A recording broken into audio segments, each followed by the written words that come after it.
In this work, we talk about the design of task-oriented conversational agents or chatbots. You must have seen hundreds of articles outlining how chatbots are going to revolutionize the customer support industry. In this work, we go deeper into how such agents are designed.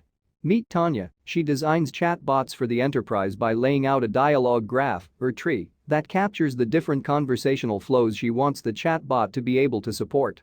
Since enterprise applications must guarantee good customer experience, end-to-end learning-based approaches that offer no control over the deployed behavior of the bot are not enough. Instead, Tanya has to lay out larger and larger dialogue graphs, and the design process soon becomes intractable. As a result, any chatbot of sufficient complexity remains out of scope for the state-of-the-art design practices. In recent work, the planning community looked at the bot design process and offered a declarative solution to this problem in the form of a tool called D3WA. Now, Tanya gets to write a higher-level specification for the bot and can let a planner build the graph for them automatically. Tanya begins by putting herself in the shoes of the bot and writes down the variables that describe its world and the capabilities or actions available to it to change the state of the world. For example, if we are building a pizza delivery bot, the customer's payment details would be captured in a variable, while the ability to ask for them or to ping an API and put in the order are capabilities the bot has available to it. We consider three kinds of actions: dialogue or speech actions to interact with the user, and internal actions such as logic actions to make inferences on the state of the world, and cloud functions to make system calls. At the heart of the declarative specification of these actions is a structure, all too familiar to the planning community. Each action is defined in terms of a set of needs or preconditions that are required for an action to execute. And a set of outcomes. Each outcome models a set of updates to the world. Tanya envisages the different possible outcomes that can happen when an action is done. Only one of them materializes at the time of execution. For example, when the bot asks the user for their name, either they can respond with their name or say something completely different. Similarly, if the bot is trying to ping an API, either it may get the required response or it might hit a 404 error. These possibilities are defined as outcomes. In the background, a non-deterministic planner stitches these outcomes together to generate the dialogue tree. Tanya can now visualize and debug the tree and talk to the generated bot. The details of the dialogue specification overlaid on these planning components are out of scope for this presentation. But the key takeaway from this setup is that Tanya is able to achieve exponential scale-up of the sophistication of the chatbots by adopting the declarative paradigm. However, it turns out that Tanya, who is accustomed to the current way of designing dialogue trees, finds it very hard to grasp the declarative mental model. In particular, since this approach has handed off the construction of the tree to an automated planner, Tanya must be able to anticipate the imperative consequences of their declarative specification in order to be able to understand and trust the behavior of the deployed bot. In the early deployments of the D3WA tool for the declarative design of conversational agents proposed in the existing literature, Tanya is often stuck with questions of unsolvable specifications or solutions that do not match their expectations. This is where we come in. In this paper, we propose an explainable extension to this tool with the aim of making Tanya more self-sufficient. In particular, we want the tool to be able to answer these questions from Tanya without requiring help from planning experts while constructing the declarative specification. The way we propose to do this is by surfacing the issues in the model in abstractions of the current specification so that Tanya can fix those issues in much simpler form without having to plow through large specifications in search of a fix. Let's now head over to our tool to see this in action. We are going to design a conversation with a bot, helping in the inspection and logging of the status of the various parts of a car. The interesting part here is the possibility of an initiative switch during the conversation. Either the user can go through all the parts by themselves or hand over control to the bot to guide them, or a combination of both.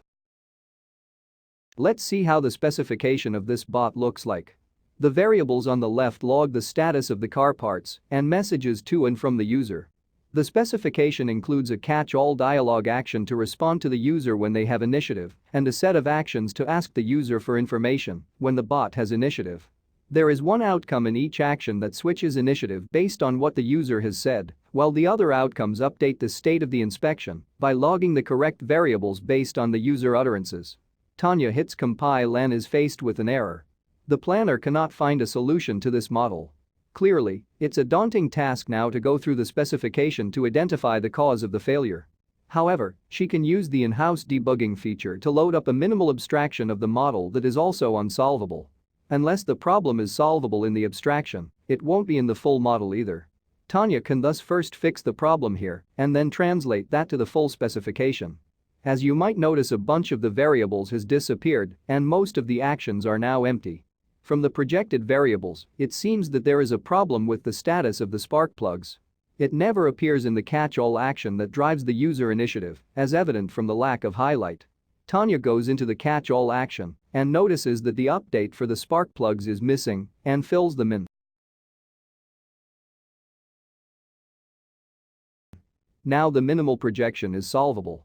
Keep in mind how small this problem is from this generated dialog tree on the solvable projection. Tanya toggles back to the full specification and puts in the same fix. We have a solvable specification now, and the dialog tree looks like this. Notice how much compression we got out of the minimal projection to aid in the debugging. However, something still doesn't look right. Upon close inspection of the graph, Tanya notices that all dialog flows, where the bot drives the conversation, are missing. She lays out a foil to test, and indeed that turns out to be the case. She now queries the system for an explanation on why this is the case. The system again generates a minimal abstraction, this time using the foil as a hard constraint to be preserved in the generated dialog tree. On the right, we see a possible completion of the foil, laid out with diagnostic information as to why it fails. This foil is generated from a maximal solvable abstraction and includes an unachievable landmark that the user initiative cannot be flipped as a specific directive for Tanya to take into account to make her foil part of the solution. Tanya now heads over to the projected specification again. Everything else other than the initiative switch has been projected away now, so there is a clear issue here. Since the initiative never switches away from the catch-all action, Tanya once again inspects this action and indeed finds that the update to switch the initiative, when the user asks for it, is missing. The fix promptly generates a solvable minimal projection.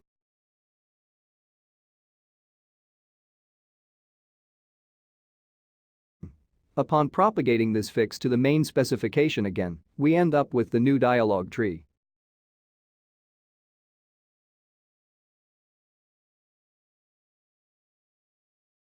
This continues until Tanya is happy with the generated bot. So in summary, we saw how tools from the explainable AI planning community can be adopted to help in the model acquisition task, particularly in the context of a tool for the declarative design of dialogue agents. Thanks for watching our demo.